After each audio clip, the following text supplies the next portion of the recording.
And a perfect example is how the media swallowed rubbish that they know is absolutely not true. When Joe Biden becomes president, should he become president, I should say, is that he will be bringing with him an apparently all-female communications team. This was written up today, among others, by Channel 2, as a first.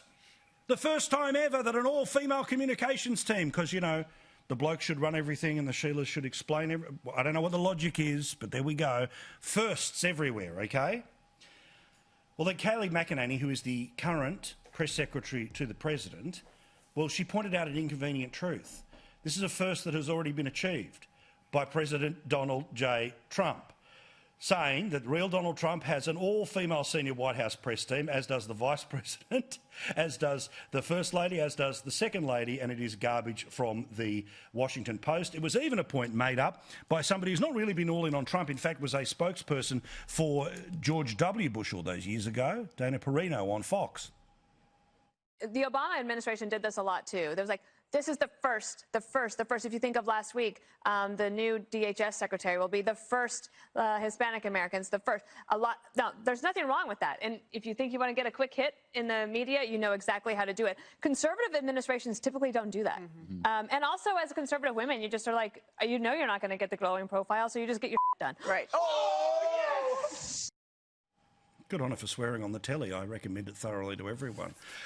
Rita, it's your classic though, right? The lefties control the prizes which decide, you know, what's quality work, not quality work, all the rest of it, right? Scoops of the year, of course, have to be shit cannings of conservative. Interviews of the year have to be shit cannings of conservatives. You know, the glowing profile pieces are only about the first this, the first that. But of course, conservatives have racked up plenty of firsts. But it's a perfect example that when the media itself does not even know the facts or is willing to tell an overt lie about the people they have been dealing with in the current administration, this is the little microcosm of how American media works, which is all truths about Joe Biden hidden, all falsehoods about Trump pushed to the front, all achievements of Trump ignored, all achievements which are, we're not Donald Trump or Biden, pushed to the front.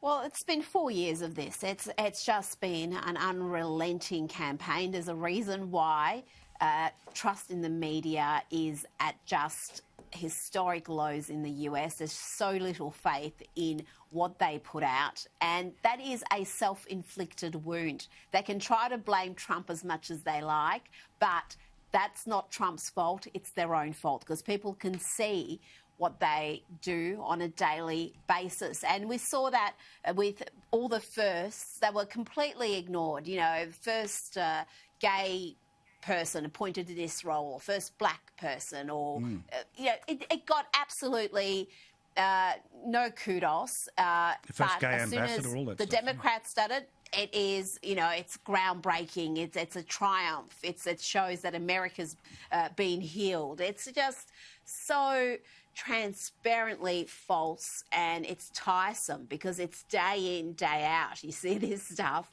every day. If you're engaged with the 24-hour news cycle, there is in fact multiple examples of it daily. So there's a lot to be done to restore faith in the media, and I wonder if that's going to happen in the next 4 years. Not if they're going to be giving Biden a 4-year tongue bath. It's not going to be happening. Oh, and what a tongue bath it will be. We've heard about tongue baths, hurricanes. Barnaby, you get the last say on this. Cyclones. Yeah, cyclones, apologies. OK, here's a question for the panel. What happens, and I don't want this to happen, but it's just, I was thinking about this in the chamber when I should have actually been listening to Question Time, which is kind of boring. What happens if Biden actually, something happens to him and he passes away? God, I don't want that to happen. Between now and inauguration, who becomes the President of the United States? It's an excellent question. Well, of course, you know, Kamala Harris would have been very concerned to hear that Joe Biden's rolled his ankle. Would it be? Yeah, see, that's the thing. It's kind of strange. It goes back to the states, and every state doesn't get the votes of the lower house. They get something like one vote, which means the Republicans would get back in. Fascinating. And obviously, you know, the great virility of the man who is about to become President, Nicholas. You must be excited to be wearing a moon boot for the next few weeks after rolling his ankle playing with a dog. But of course, was, you know, just, you know, the most American and wonderful ways of playing with a dog. believes that? Seriously, is there anybody who genuinely believes he injured himself playing with a puppy? Nope. No. He probably doesn't know what Nicholas? he was playing with at the time. But it looked like a dog. I reckon Could he have was been. actually trying to get out of the basement. I can already see Playing with something. He was playing with something that distracted this is him. a real sort of turning point in our political debate, in our discourse that we enjoy so much in this program, because I can see the big licks that are going to roll out now over the next 4 years, and I've already The licks are going to be from the one of them media tonight, to which is that Democrats. Joe Biden's some sort of weakling. He's some sort of frail old man, and he's probably a little bit frail man. up to it. Well, He's very old I've got man. news for you. I've got news for you. Running for president of the United States is one of the most physically grueling things you He can didn't do. run. He He's sat in his emerging house. glorious. He rolled his Okay, ankle. top of the mountain. He was in the basement for Mate, weeks. He he's called almost a older lid than any at pope 9 we've had, a.m. let alone a on president. most days. What are you talking about, You keep Nicholas? on with the name calling. He'll get ready to be president. Oh, my God. No, God. You know what? Nicholas is right. Joe Biden is young and virile and just full of energy. He's so sharp, sharp as a tack. Couldn't stop him with a stick. No. We're all wrong. Nicholas is right. Yeah, the lefty Jedi mind trick. These are not the droids you're looking for. Thank you so much, lad and lady. We'll see you again very, very soon here on Paul Murray Live. Now,